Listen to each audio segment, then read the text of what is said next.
పెద్దపల్లి జిల్లా సుల్తానాబాద్ మండలం మంచరమి గ్రామంలో కోతులు స్వైర విహారం చేస్తున్నాయి.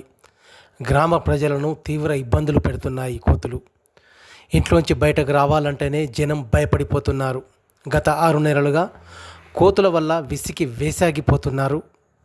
మంచరామి వాసులు కర్ర లేనిదే బయటకు రాలేకపోతున్నారు. ఉన్నా కూడా పదుల సంఖ్యలో జనంపై దాడి చేసి తీవ్రంగా గాయపరుస్తున్నాయి కోతులు. నిన్నటి రోజున వీర కనకమ్మ అనే వృద్ధురాల్ని తీవ్రంగా గాయపరిచాయి. అంతేకాదు వారం రోజుల్లోనే 10 మందికి పైగానే దాడి చేసి తీవ్రంగా గాయపరిచాయి కోతులు. ఇంట్లోని సరుకులు, అన్నం, కూరలు అన్నింటినీ ఎత్తుకెళ్తున్నాయి. వాటిని పారదోలే ప్రయత్నం చేస్తే జనం మీదకే ఎదురుదాడి చేసి తీవ్రంగా గాయపరుస్తున్నాయి.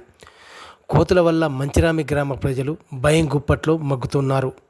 ఇప్పటికైనా సంబంధిత అధికారులు కోతుల బారి నుండి తమను రక్షించి వాటిని అటవీ ప్రాంతంలో వదిలివేయాలని మంచిరామి గ్రామస్తులు డిమాండ్ చేస్తున్నారు.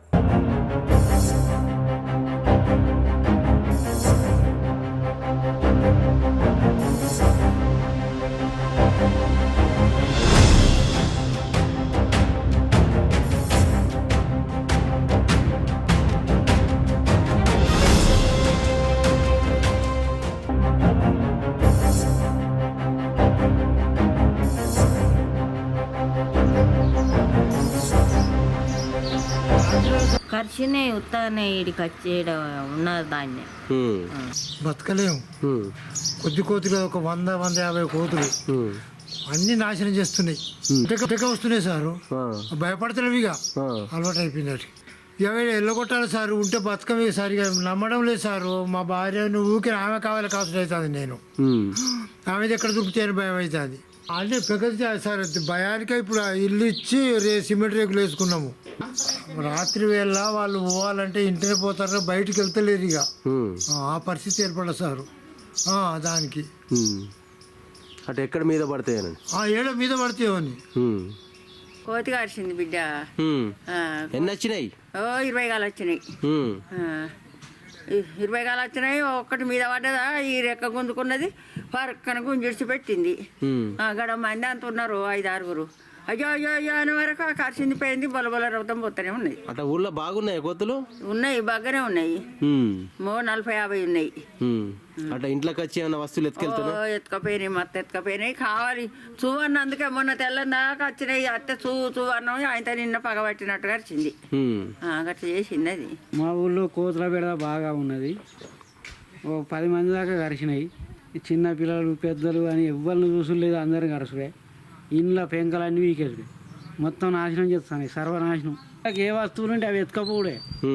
ఏ గోధుమ పిండి కానీ, బియ్యం కానీ, పప్పులు కానీ ఎవి ఉన్నా ఎత్తుకపోవడే. మొత్తం అన్ని కవర్లతో సహా మొత్తం ఎత్తుకపోతాను. మేము ఎంత బెదిరించినా మమ్మల్ని బెదిరిస్తాను, మా మీదనే పడతాను, కొరుకుతాను. ఇప్పుడు ఈ సంవత్సరం కూడా 10-12 మందిని కొరికినాయి. పెంకలు వీకేసుకుంటా ఇళ్ళ మీద ఏది ఇంట్లో వస్తువులు ఏవి దొరుకుతాయి అవి తీసుకుంటా, మనుషులను బెదిరించుకుంటా, కరుచుకుంటా ఇక తిరుగుతూనే ఉన్నాయి ఈ ఊళ్ళోనే. బాగా విపరీతంగా కోతులు అవి అంతా దాడి చేసుడు. మనం కట్టె కట్టుకుని పోయినా కానీ మనిషి 1-2 అయ్యంటే మీద పడడు. మా అమ్మను కరిచినాయి. ఇంటి మీదకి వెళ్ళి దునికింది, పై మనిషి మీద అటాక్ చేసింది. ఈ స్కూల్ దగ్గర పిల్లలు అన్నం తింటారు, పగటిల్ల ఇస్తార్లు సుతం గుంజుకుంటుంది.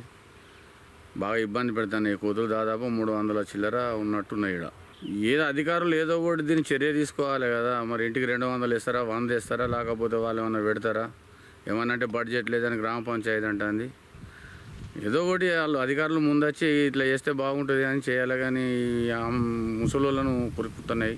పెద్దపల్లి జిల్లా సుల్తానాబాద్ గుడిమిట్టపల్లిలోని శ్రీ రాజరాజేశ్వర స్వామి ఆలయంలో కార్తీక మాసాన్ని పురస్కరించుకొని పరమశివుడికి అన్నపూజ నిర్వహించారు. ఈ సందర్భంగా భక్తులు పెద్ద సంఖ్యలో వచ్చి ప్రత్యేక పూజలు నిర్వహించారు.